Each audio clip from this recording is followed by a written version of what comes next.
दोस्तों हमारे साथ एक बार फिर से जुड़ चुके हैं वही पुराने महंत जी के बहुत करीबी हैं। एक बार इनका परिचय इनसे हम खुद ही जान लेना चाहते हैं और खुद ही अपना परिचय बताएंगे। मेरा नाम तो बलराम यादव है और मैं यहाँ का एक शिष्य हूँ सरकार का। यहाँ सेवा करता हूँ, झाड़ू पोछा करता हूँ सरकार की, और यही काम मेरा है, झाड़ू पोछा करना। और जो भी समाज में वो है गंदगी है उसको दूर करता हूँ, झाड़ू लगाता हूँ। मेरा काम ही यही है, मैं ये करता हूँ यहाँ का। सच्चे सेवक हैं। हाँ, मैं सच्चा से यहाँ का। मैं रात को भी अगर याद पड़ता है, अगर कोई आवश्यकता होती है तो रात को भी चला आता हूँ। और मेरी मनोकामनाएं सब पूर्ण हैं जी। मेरी मनोकामनाएं भैया सब पूर्ण हैं, इसलिए मेरी श्रद्धा है, मेरी आस्था है। जब भी भक्ति होती है तो श्रद्धा और प्रेम से भक्ति होती है, न कि ज्ञान से भक्ति होती है। बहुत बड़ा कोई अगर ज्ञानी हो गया, उससे आप पूछेंगे भक्ति के बारे में जी, तो वो नहीं बता पाएगा। परमात्मा किसी का न धन लेता है, न दौलत लेता है, न किसी का रुपया पैसा सोना चांदी कुछ नहीं लेता है। लेता है मालिक तो प्रेम लेता है। अच्छा, आपको रोकना चाहेंगे। दरअसल जो गद्दी है ये फकीरी गद्दी है। फकीरी गद्दी। और फकीरी जो फकीर लोग होते हैं उनकी कोई, हमको लगता है कि वो ऐसी हार्दिक इच्छा होती नहीं है। नहीं, उनकी हमारी बात पूरी हो जाने दीजिए। हार्दिक इच्छा होती नहीं है। नहीं। तो ऐसा नहीं कि आपकी कोई इच्छा नहीं, इसलिए सारी इच्छाएं पूरी हैं आपकी। मेरी इच्छा केवल एक है जी, इस जीव का कल्याण जी। इस जीव का कल्याण कैसे होगा? यह जीव इस परमपिता परमेश्वर के द्वारा आया है, मुझे मालिक ने यहाँ भेजा है, और किस लिए भेजा है, किस कार्य हेतु भेजा है, मुझे ये चाहिए, वही मैं कार्य कर रहा हूँ। सारा मनुष्य छोड़ करके चले जाते हैं, किसी के पास धन दौलत नहीं जाता है, लेकिन जीव की मुक्ति कैसे होगी, जीव का कल्याण कैसे होगा, ये मेरा उद्देश्य है। और कोई मेरा उद्देश्य नहीं है। मुझे कुछ नहीं चाहिए, मुझे केवल सरकार की भक्ति चाहिए। और भक्ति मिलेगी कैसे? ये प्रेम और श्रद्धा से मालिक की भक्ति मिलती है, धन दौलत से नहीं भैया जी मिलती है। अच्छा, एक बात और, जैसे मान चलिए कि यहाँ की जो मठ है और भुरकुड़ा की मठ है, दोनों कहीं ना कहीं सेम सभ्यता की मठ है। हाँ, लगभग दोनों जगह की सेम सभ्यता। जी। अच्छा, यहाँ की उत्पत्ति कैसे हुई? मतलब अच्छा, ये उत्पत्ति आप जानना चाहते हैं? उत्पत्ति जानना चाहते हैं तो पूर्ण रूप से तो मुझे अभी बस एक स्मरण नहीं है, मगर एक सेकेंड बस बता दे रहा हूँ। ऐसा था कि 1679 से 1709 तक बूला साहब पदासीन हुए यहाँ भुरकुड़ा में। और भुरकुड़ा बूला साहब को भक्ति कैसे हैंड ओवर हुई? हाँ, ये जानने वाली बात है ना। ये बूला साहब को भक्ति हैंड ओवर हुई। ये पहले जो हमारा देश पतन था 1947 में स्वतंत्र हुआ ना, गुलाम था। उसके पहले पतन था, गुलाम था। उसके पहले 1679 में से पहले मुकदमा चलता था। एक गुलाल साहब थे और उनके एक सेवक बूला साहब थे, और दोनों लोगों का मुकदमा चलता था दिल्ली। अच्छा, वहाँ आज दिल्ली हुई है। उसका पहले का नाम हाँ, दिल्ली था। दिल्ली सल्तनत था उसमें। हाँ, दिल्ली सल्तनत वहाँ चलता था।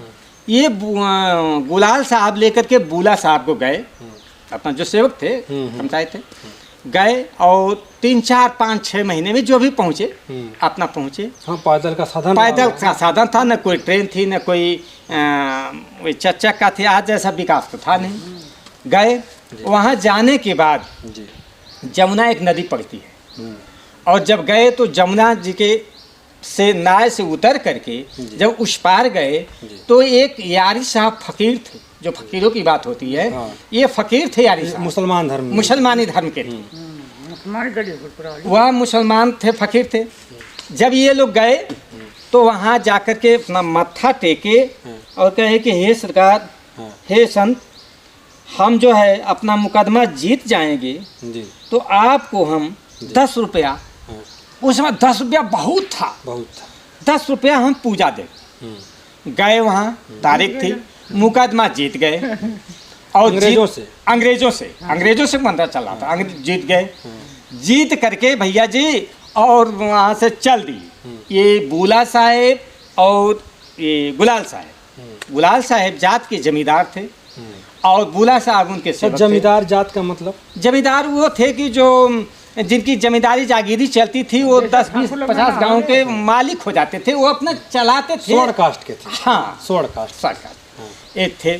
इसके बाद जब जीत गए तो चले आए और नाव से उतरे, जमुना जी के इस पार चले आए और इस पार ही नहीं चले आए, 15-20 दिन पहले 20-25 दिन की रास्ता भी तय कर लिए थे, 30 दिन 40 दिन की जो भी तय कर लिए थे, हमारे बुजुर्गों के द्वारा बताई गई बात है, तय कर लिए थे।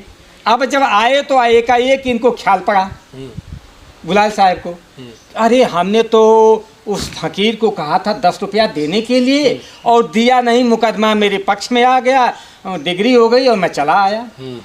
इसके बाद बूला साहब जानते हैं ना, जब समाज का जो विशिष्ट व्यक्ति होता है, जो सेवक होता है, सारे लोग जो बड़े होते हैं कहते हैं कि ए फलाना जो ये काम कर दो, जाओ काम कर दो। वो बेचारा अपना जाता है तो मानव, वो भी मानव इंसान, वो भी है ईश्वर का अंश, वह भी है। ईश्वर जितना उस बड़े आदमी में है उतना ही उस छोटे आदमी में भी है। अंश तो एक ही है, सत्ता का पावर। सत्ता का पावर, उनके आर्थिक सत्ता का पावर, वो उस सत्ता का पावर नहीं, आर्थिक सत्ता का वही पावर कहने है। का मतलब जो जिससे बड़ा है छोटे को दबाता है। ये कह दिए बुला साहब को, अरे बुलवा ले जाओ ये 10 रुपया दे आओ, और मैं फकीर को भूल गया। अब बेचारे करें क्या, 1 महीना 1.5 महीना चले थे और फिर अब डर के मारे बूला साहब पुनः रिटर्न गए जी। और जब रिटर्न गए तो उस समय बरसात का महीना था, नदी उफान पर थी, सरजू जी उफान पर थी, यमुना जी। सॉरी गलती हो गई, यमुना जी। और जब यमुना जी उफान पर थी तो ये सोचे जाकर के वहाँ भैया जी कि उधर जाएंगे, अपने मन की, उनके मन की बात थी, उधर जाएंगे तो गुलाल भी मारेगा और इधर नहीं जाते हैं तो संत की बात है, करें क्या। और शाम की समय थी, धर्म संकट में धर्म संकट में फंस गए, नाव थी नहीं जाने के लिए उस पार। जब नाव नहीं थी तो ये सोचे कि अब चलो जो परेशान हो जाता है वह इसको त्यागने में उसको देर नहीं लगती है, वो सोचता है कि छोड़ो, इस शरीर को ही छोड़ने के, न रहेंगे नहीं इतनी परेशानी झेलेंगे। सोचे कि इधर भी जाएंगे तो मारेंगे, उधर नहीं जाते हैं तो संत की बात है, कहे चलो इसी पानी में हलेंगे और बह जाएंगे, खत्म हो जाएंगे, न मार जिंदगी खाएंगे। से ऊब चुके थे। जिंदगी से ऊब चुके थे। जब ऊब चुके थे तो उधर से आवाज़ आई, जब ये पानी में इतना कमर के बराबर गए, बूला साहब जब इतना कमर के बराबर पानी में गए तो उधर से आवाज़ आती है उस पार से, रुको बेटा रुको, बूला रुको, अरे बह जाओगे उसमें, रुको। ये देख रहे हैं चारों तरफ घूम करके, कोई दिखाई इनको नहीं दे रहा है। आकाशवाणी होती है। आकाशवाणी होती है। इसके बाद जब नहीं दिखाई दिया तो